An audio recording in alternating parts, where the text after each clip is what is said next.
Alright guys, so this is what happened and this is what I did exactly.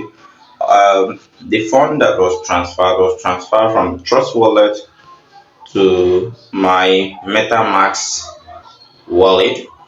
Alright, and I didn't know that the what Metamask wallet was on what they call it on Ethereum network. Now this is what it means. Like different wallets are on different network. We have a Binance Smart Chain network, which Trust Wallet is on, and then we have MetaMask is on Ethereum network, which it doesn't mean you cannot add other network. You can add other networks, and then what again we have a Tron network, and there are a whole list of them. So okay, you can see this is this is the Ethereum net. This is the Ethereum. Okay, this is the network. The MetaMask account here. You can see what I just did here. I've done some other transaction here. Alright, that's why you're seeing that balance here. So I transferred BNB, so it never reflected here. Like nothing showed. Like there was nothing here. It didn't show anything. Like there's a BNB or maybe something was transferred. So if you go to this. The settings and you go to network. Okay, all the network I just mentioned, now you can see some other networks here. You can see here we have Robstin test and then Rovan test and all these ones I think they are all test networks. So you can see that it is boldly on Ethereum network. Okay, yeah, it is boldly on Ethereum network.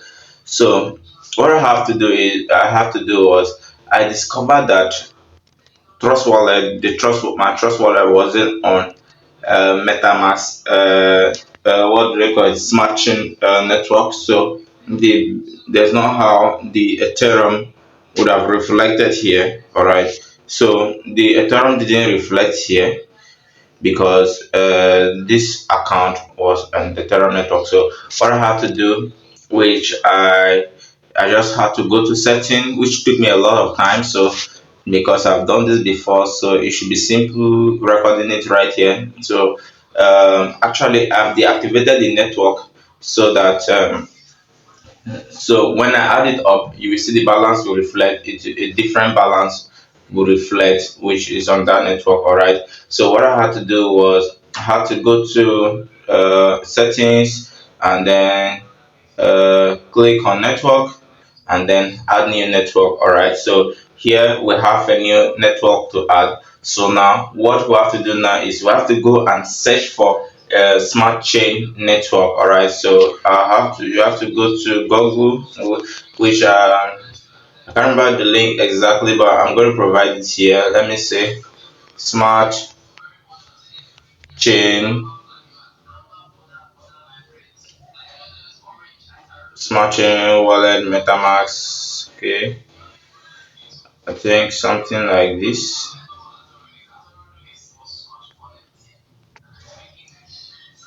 Smart chain. All right, let's click here and check it out.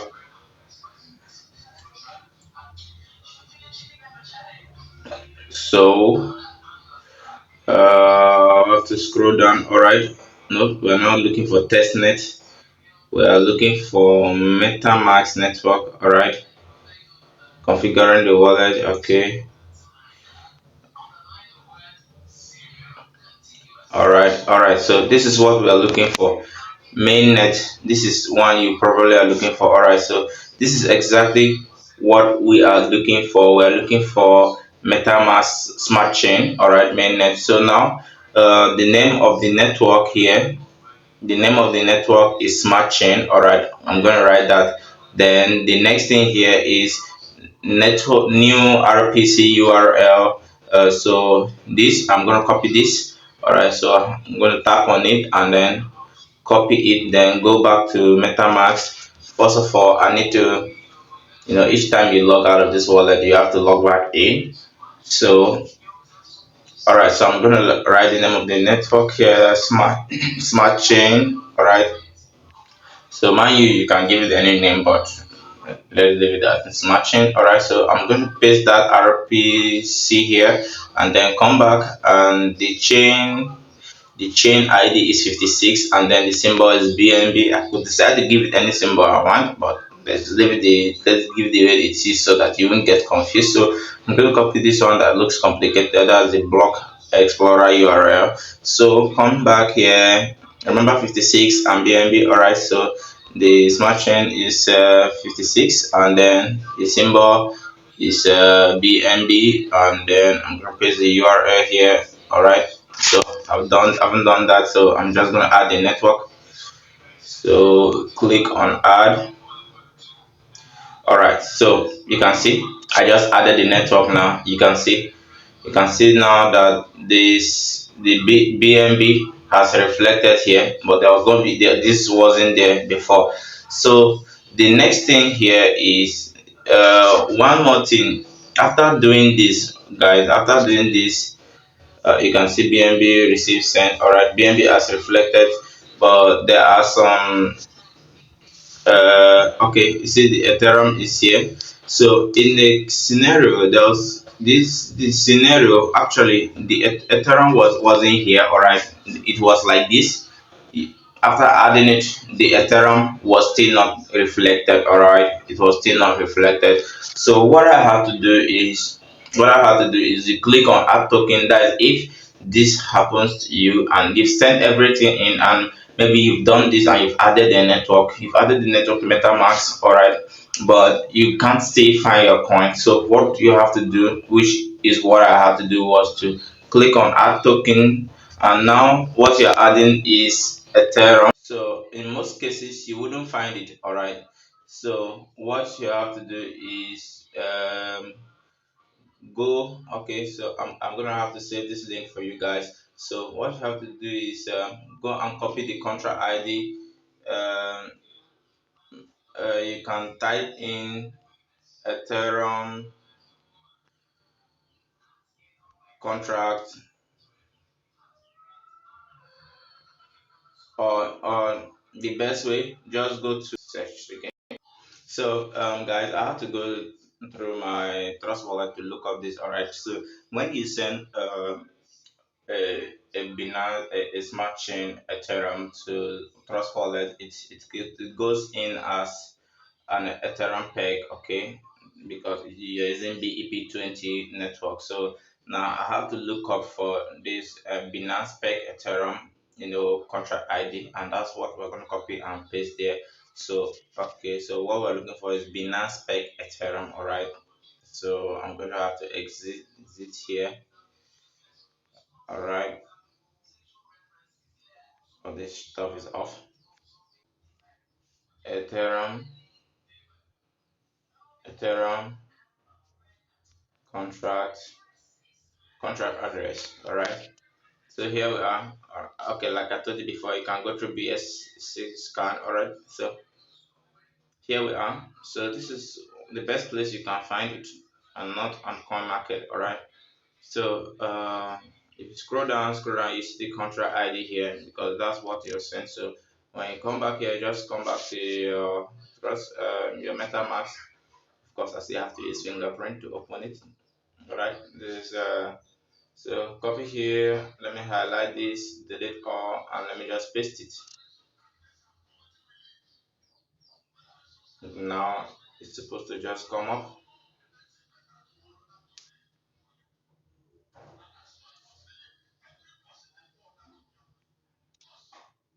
Okay. Now since it is not appearing in this search, all right. So we're gonna have to add it as a custom token. So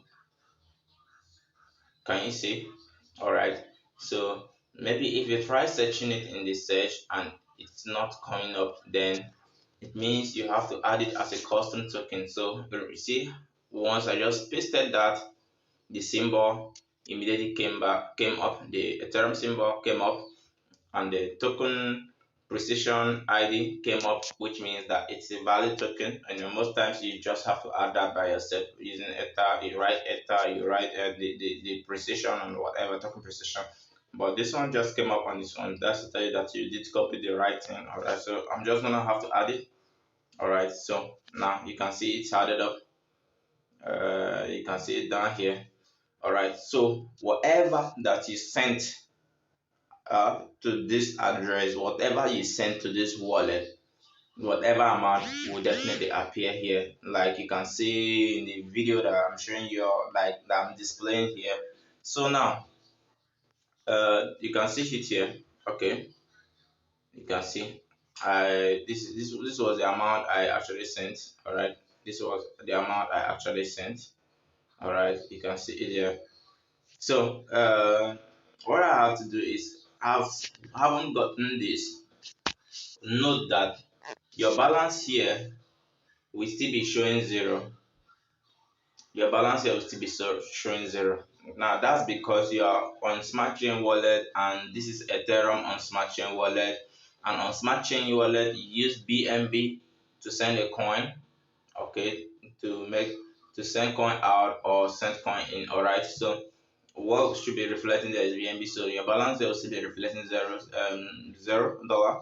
So what you have to do to send this Ethereum, that if you want to send this Ethereum out of this wallet and convert it and do the right thing, what you have to do now is you have to send some BNB to this, at least 0.5 BNB to this BNB network. All right, you can just outright click, copy the address from here.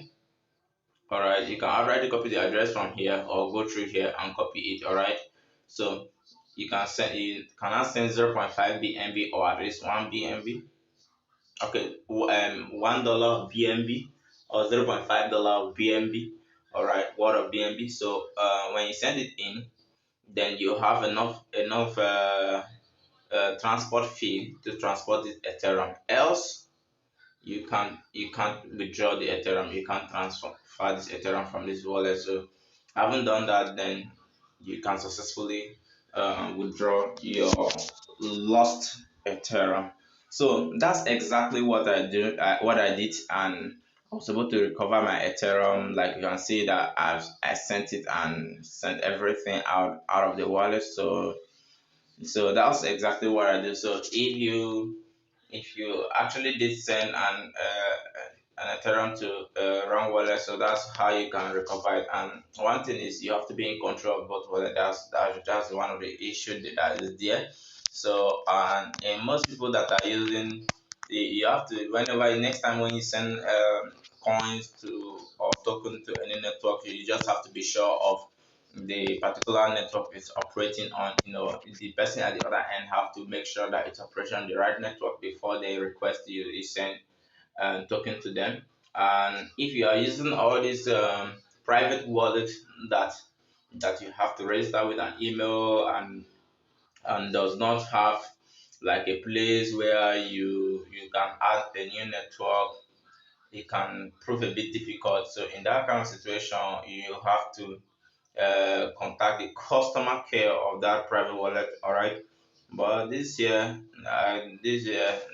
the phone right here, and um this is after recovering it on my account, and I'm trying to transfer it, the Ethereum, to Binance. So I had to copy Binance address and then paste there.